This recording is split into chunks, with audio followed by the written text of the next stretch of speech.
Today, 75 days later, we are ready. Today, there are no active cases in New Zealand. We have tested almost 40,000 people for COVID-19 in the past 17 days and none have tested positive. And so today, I can announce that Cabinet has agreed we will now move to level 1 to get our economy fully open again, and we will start almost immediately. We moved down to COVID-19 alert level 1 from midnight tonight. We are confident we have eliminated transmission of the virus in New Zealand for now, but elimination is not a point in time. It is a sustained effort. We almost certainly will see cases here again. And I do want to say that again. We will almost certainly see cases here again. And that is not a sign that we have failed. It is a reality of this virus. But if and when that occurs, we have to make sure, and we are, that we are prepared.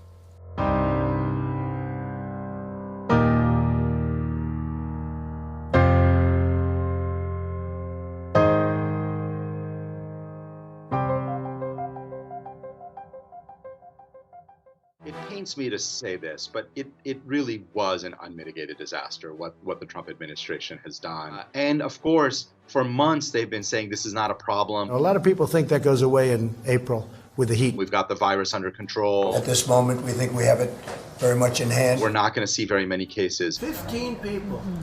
Out of billions of people, 15 people. It's no worse than the flu. That's a little bit like the flu. It's a little like the regular flu. Those are all the wrong messages. Don't minimize the disease. Let's not turn this into a political fight between Democrats and Republicans. The coronavirus doesn't care if you're a Democrat or a Republican. It's going to infect you just the same. But the bottom line is that we have to treat coronavirus seriously. When you're downplaying a risk, you don't put a lot of effort into figuring out how big a problem it is. We have fallen behind most other countries in terms of testing people. Every country from South Korea to Japan to Italy, England, France, Germany, they're all doing a much better job of testing people. We just haven't developed the tests. If you get symptoms of coronavirus tomorrow, it's very hard for you to get tested for the infection because we just don't have the tests. And I think it's basically because our leaders, they just haven't put the attention that you need to get these tests developed.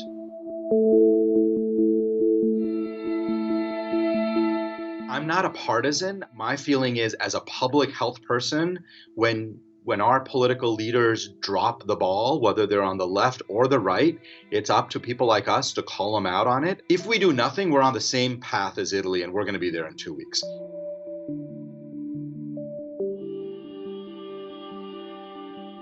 In Italy, you had people getting turned away who were critically ill because they just didn't have beds, they didn't have enough doctors and nurses to care for those people. We are definitely on the same trajectory as Italy, but we don't have to have the same fate as Italy. I think we have to focus on now is what do we do moving forward? And that's where I think we need urgent action. And I think there's a lot we can do as a community, as a country, to get through the next phase. And that's why we're implementing all these social distancing measures, like canceling sporting events and concerts and shutting down schools. If we don't do anything, if we just go back our daily business, go to concerts, go work, go to school, do everything the way we were doing 6 months ago, we're likely going to see a big spike in cases. And what's going to happen is that the number of people who get very, very sick is going to totally overwhelm the healthcare system. And the healthcare system is not going to be able to take care of everybody. The whole idea of spreading the risk, spreading the disease is that by doing these social distancing things, you slow down the rate by which the infection spreads in the community. We may still end up with the same number of people getting infected, but instead of it all happening over a month, if it happens over 6 months or 9 months, then hospitals are going to be able to accommodate all of those people, because at any given moment, they're not going to get overwhelmed. And so the name of the game now is making sure we spread the infections out over time so our doctors and our nurses and our hospitals can care for everybody who needs to be cared for. And we have to act together as a single people, as Americans, and really as citizens across the world. We have to work together to defeat this virus.